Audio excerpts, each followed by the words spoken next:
There's room in the facts of this narrative for prosecutor Bragg in New York City to try to sell to a jury that this guy murdered somebody deliberately and to put him on Rikers Island for the rest of his life. A Marine.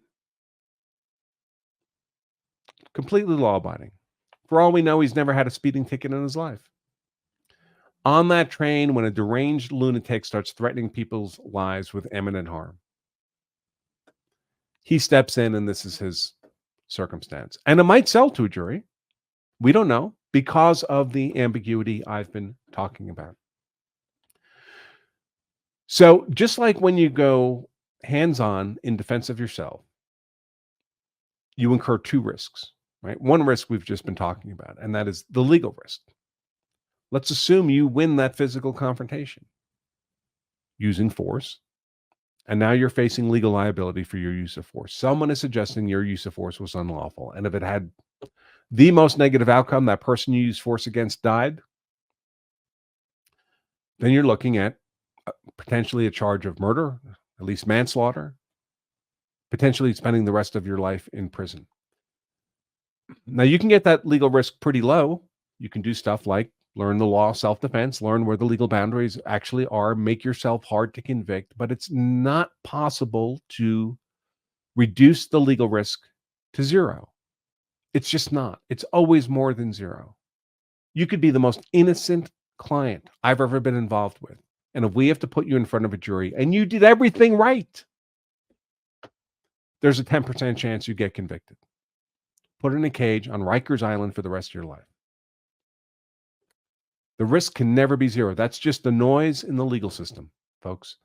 Juries are dangerous and unpredictable creatures. Innocent people get convicted all the time. And that's just the legal risk.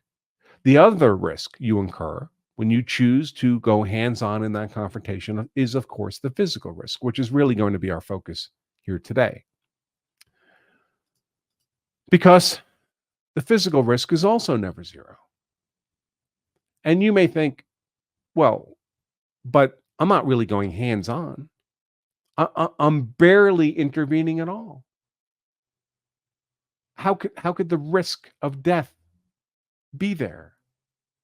Because you don't control that exchange. Because there's other humans involved, and humans are autonomous and make their own decisions, and you don't know how those other people involved in that interaction are going to spool up. You don't know what kind of day they're having, what kind of life they've had, how they tend to respond to situations. You don't know if they're willing, like the guy in the Daniel Penny case was telling everyone in the subway car, he's prepared to die. You have no idea about any of that when you make the decision to take that first baby step into intervening in someone else's fight. Now, you might carry a gun. You might train in how to use it. You might be a high-level competitive shooter. You might be amazing with that gun. Same with a knife. You may carry pepper spray. You may be a black belt in jiu-jitsu. That's all great. I encourage everyone to do all those things within whatever the legal rules are in your jurisdiction, because it's prudent to reduce your risk of losing the physical fight to as close to zero as possible. That's what we should all be striving to do within our practical limits and resources.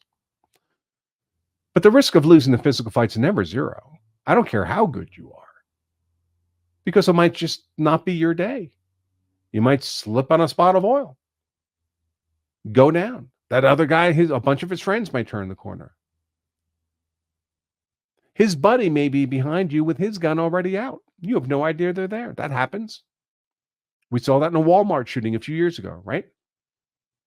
Good Samaritan intervened in a robbery, took out his concealed carry pistol, pointed it at the robber, and the robber had a partner behind the Good Samaritan, shot that Good Samaritan dead.